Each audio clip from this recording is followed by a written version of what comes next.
Hi everybody, Mr Fraser here from Neon Maths. This is my second video on factorising quadratic expressions. If you haven't done so already, check out the first one. This one's going to look at some slightly more difficult examples.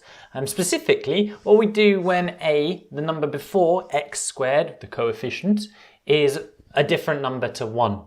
Push it out, learn. Make it count, learn. Get it in, learn. Discipline, learn. Work it out, learn. Write it out. Test what you learn, you only get what you learn, you gotta learn. Let's have a look at this question over here. 3x squared plus 14x plus 8. Now, I have to admit, when I was at school, what I would have done if I got a question like this was I would have just gone straight to my double brackets and I would have tried some different numbers and I would have eventually, after a lot of trial and error and thinking, been able to come up with the solution. Now, it's kind of easier where the first number is a prime number because I know the first two numbers in the brackets need to be 1x and 3x or x and 3x. But it gets even more complicated if this number is not a prime number. Remember, a prime number is a number that has only two factors. If this is not a prime number and this is not a prime number, can be quite a tricky way of doing it. And it was only when I started teaching maths that I discovered this way that I'm going to show you, which I absolutely love.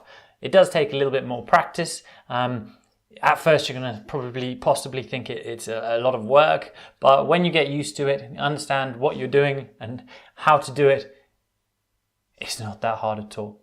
Now the first thing we need to do is we need to multiply our coefficient of x squared with our constant. We're multiplying the 3 with the 8 to get 24. That's often referred to as the guide number. And what we're going to do is we're going to think about all of our factors of 24. Now I can't think of any more. Now what I'm going to try and do is I'm looking at how I can split this middle term into a combination of one of the factor pairs of 24. Can I make 14 out of 1 and 24? No, I can't. Can I make 14 out of 2 and 12? Yes, I can. So what I'm going to do is I'm going to write 3x squared plus, and I'm going to split 14x into a combination of, well, 2x and 12x. In this case, I'm going to do 2x plus 12x to get 14x. Now I'm going to write this as 12x plus 2x plus 8. And I'm going to talk about why I put them that way around in a minute. At this point, we need to kind of factorize it in two parts. So I'm going to look at this part first of all, and I'm going to see if there is a number and a letter that I can take out as a factor. Well, I've got 3x squared and 12x. The highest factor of 3x squared and 12x is 3x. So I'm taking 3x out as a factor, and I'm asking myself 3x multiplied by what gives me 3x squared? 3x multiplied by x gives me 3x squared. 3x multiplied by 4 gives me 12x. I hope you know how to factorize expressions like this. If not, go and have a look at my factorizing expressions video. And then I'm going to look at factorizing this part. So I'm basically factorizing it in two separate parts. The biggest number that goes into 2x and 8 is 2. I multiply 2 by x to get 2x, and I multiply 2x by 4 to get 8.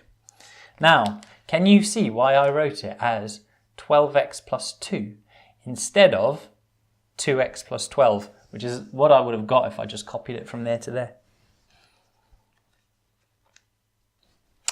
Well, I only did that because it was easier to factorize. I could see that 3 and 12 had a common factor, and I could see that 2 and 8 had a common factor. If I had it the other way around, and I factorized it properly, I would have had to take 1 out as a factor. And there's nothing wrong with doing that. You could have done it the other way around. I just think it's easier if you think ahead. We'll look at a few more examples in a minute, but we haven't finished this yet. But I know I'm on the right track. And the reason that I know I'm on the right track is because I have the same thing in both of my brackets. If at this point you get to that part of the question and you've got different things in your brackets, then you know you've made a mistake. You need to go back and have a look and try and figure out where it is. But from here, all we need to do is rewrite it in as a pair of double brackets. So I'm going to put this number, 3x, and this number here, plus 2, in one of my brackets, and in the other bracket I'm going to be multiplying x by x and 4. So this and this mean exactly the same thing. If you think about it, if we were to expand this, we'd be multiplying 3x by x and 3x by 4, and to that we would be adding 2 multiplied by x and 2 multiplied by 4. Which is exactly the same as what we're doing here. Remember, when we expand brackets, we're multiplying everything in one bracket by everything in the other. So we're doing 3x multiplied by x and 3x multiplied by 4, and 2 multiplied by x and 2 multiplied by 4. So that's it. Let's have a look at this example over here. We're going to do it slightly quicker, but it is slightly more complicated. There's one little thing that's going to make life a little bit more tricky. But first of all, we multiply our coefficient of x squared with our constants. We could do 2 times negative 15 to get negative 30. I never really worry about that though. I would just think about it as 30, because the combination of positives and negatives is, something that we'll think about later. And I'm thinking about my factors of 30. And I'm looking at those to find a pair that I can split this middle term into. So which of those have either, can I add together or subtract from each other to get 1? Well, in this case, it's 6 and 5. So everything else stays the same. It's just that middle term I want to split up. I want to get negative x. Okay, so how do I get negative x out of a 6 and 5? I want to get negative 1 out of 6 and 5. If I do 6 take away 5, I get positive 1. That's no good to me. I need to do 5 take away 6.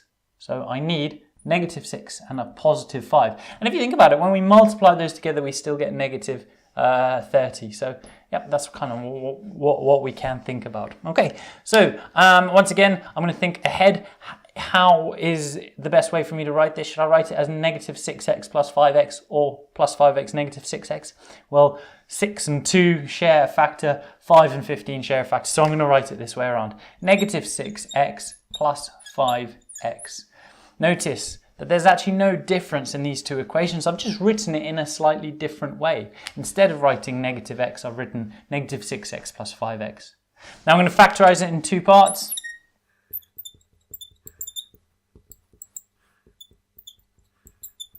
And I know I'm on the right track. Why? Because the bit in the brackets are the same. Okay, so all I need to do is rewrite it